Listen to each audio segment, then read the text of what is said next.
Magandang araw po. Ako po si Kiomel Ay Castillo. Ang kwento na ibabahagi ko sa inyo ay tungkol sa langgam at ang kalapati. Itong ikakwento ko ay tungkol sa pagmamahalan sa kapwa. Napagod sa kahanap ng pagkain langgam, kaya naipasya niyang uminom sa batisan.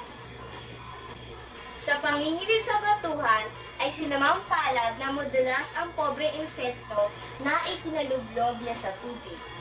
Pinagsikapan ng langgam na makaahon pero sa lakas ng alon ay unti-unti siyang lumulubog.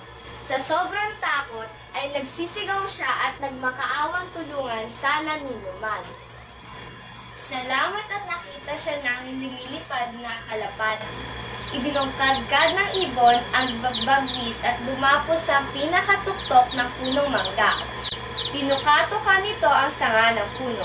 Natuwa ito na makitang nalaglag ang isang dahon sa mismong tubig na kinaroroonan ng insekto.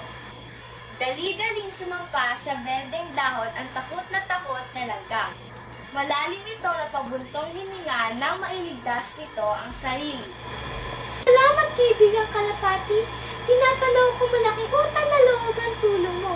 Kung hindi sa tulong mo, ay tiyak na patay na ako. Ngumiti lang si kalapati. Para sa kanya, tumulong na siya sa langgam na walang inaasang ganting anuman. Minsan ay napagod sa kahahakot ng pagkain ng langgam.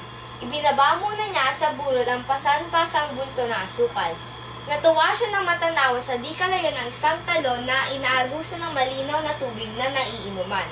Lalo nang islap ang mata niya nang makita mula sa mabilis na paglipad ang paglapag ng kalapating kaibigan. Makakasabay ko siya sa pag-inom. Itatanong ko sa kanya kung hindi ba siya nalulula sa paglipad sa kalangitan. At kung umuulan, saan-saan kaya siyang sumisilong. Marami pa sanang bagay-bagay na isa-isa yung itanong si langgam kay kalapati nang mapamulagan ito sa takot. Kitang-kita niya sa harap ng puno ng mangga ang isang mga ngasong nagbingit sa pana nito at umasinta sa walang kamalay-malay na kalapati noon ay iniinom. Mabilis na mabilis ang pagkakataon. Sa isang iglap ay matuling nagtatakbo ang langgam sa kinaroroonan ng manunudla. Nang pakakawala na ang tudla, ay mariing kinagat ng langgam ang paa ng mga ngaso. Sa halip na tamaan ang naisanta, ay napaigdad ang manunudla at pumaitaas sa langit ang matulis na bala ng pana. Ang aral na napulot natin sa kwentong ito ay, maliit ka man, ay may malaki ka ring magagawa kung pag-iisipan.